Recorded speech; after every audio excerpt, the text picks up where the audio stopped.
Hello everyone and welcome, and today we're diving deep into something that touches all of our lives, often in ways that are profoundly challenging.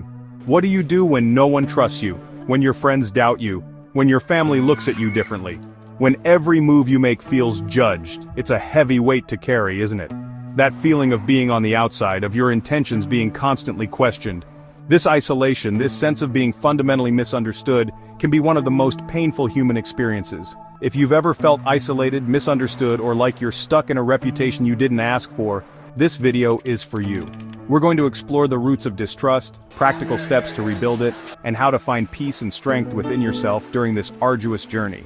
Let's talk about it. Before we can rebuild trust, we have to pause and ask ourselves a tough question. Why has this trust been broken? Did I, in some way, betray someone's confidence? Was there a moment where I wasn't truthful, or where my actions directly caused harm or disappointment to another person? It means setting aside our ego and really examining our behavior, our choices, and their impact on those around us.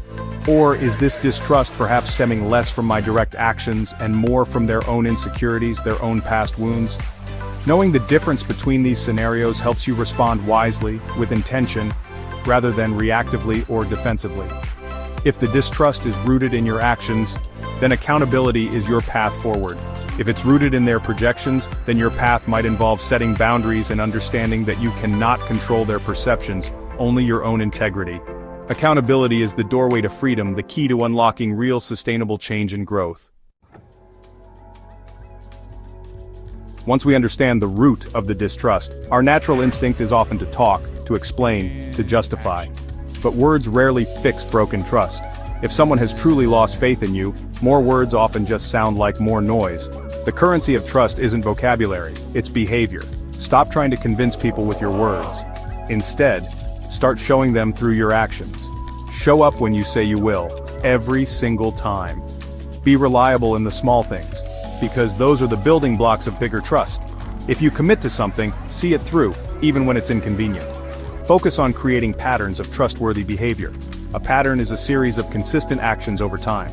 Think about it from the other side. If someone had deeply broken your trust, would you be swayed by their passionate declarations, or would you be cautiously observing their actions over a sustained period?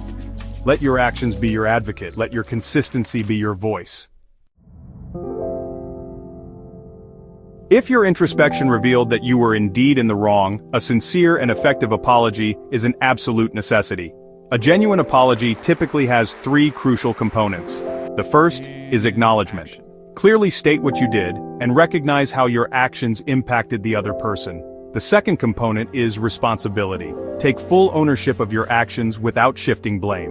The third component is amends, or the commitment to change. Articulate what you are doing to ensure this doesn't happen again. Avoid phrases like, "I'm sorry if you felt that way." Instead say, "I'm sorry that my actions made you feel that way." Be clear, be humble, and say what needs to be said without embellishment or defensiveness. Do not expect immediate forgiveness or a magical restoration of trust. Your apology is the act of planting a seed. Now you must give it time, water it with consistent new behaviors, and allow it to grow in its own time.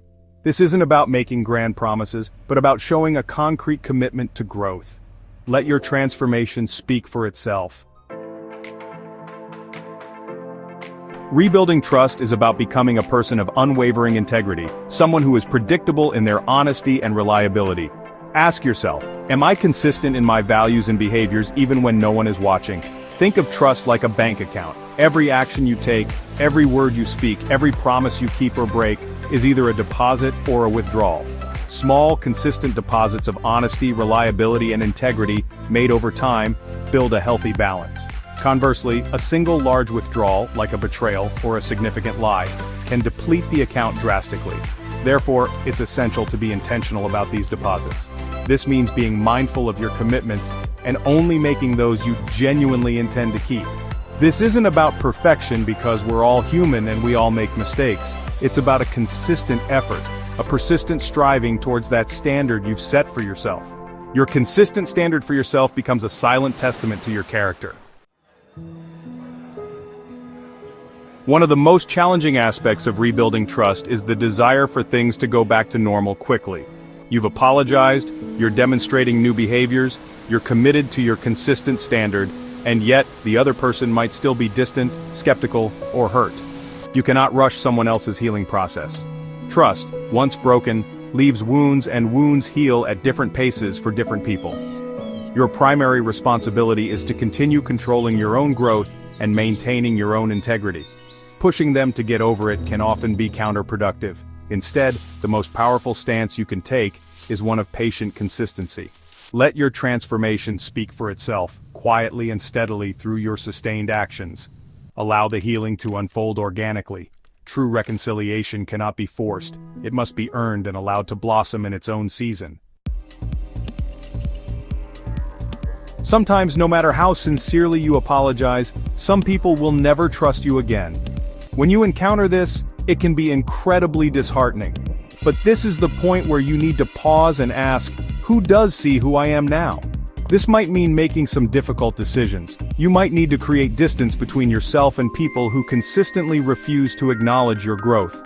This isn't about cutting people off angrily or dismissively, but about protecting your own progress and emotional health. Simultaneously, this is an invitation to actively build new friendships and connections. Seek out people who meet you where you are, who are capable of seeing your efforts. Create or find an environment where trust is mutual, earned, and reciprocated. It's about wisely investing your energy. We've talked a lot about the external aspects of rebuilding trust, but there's an internal piece that is profoundly important: self-forgiveness. Even after you've done all the work, some people may still never trust you again. And that outcome, while painful, does not have to define your future or your sense of self-worth. You cannot spend the rest of your life shackled by guilt. There comes a point where you have to extend compassion and forgiveness to yourself. At some point, you have to be able to look in the mirror and say, I did my part. I own my mistakes, I've learned, I've grown, I am committed to being better, and now I forgive myself. This isn't about letting yourself off the hook or pretending that what happened didn't matter. It's about releasing yourself from the prison of past errors so that you can fully inhabit your present and build a better future. Forgiving yourself doesn't erase what happened, but it changes your relationship with that past. It's a profound act of self-love and self-respect, essential for rising from the ashes and truly rebuilding trust. If this video resonated with you, take a second right now just to breathe. Breathe in and breathe out. And remember this: you're not alone. Everyone at some point in their life experiences a loss of trust, and everyone deserves the chance to rebuild, to learn, and to grow from those experiences. Drop a comment below and share your story, your insights, or your struggles. And if you haven't already, please subscribe to the channel. Trust is indeed fragile, but it is also incredibly powerful when it's restored. Keep showing up, keep doing the work, even when it's hard.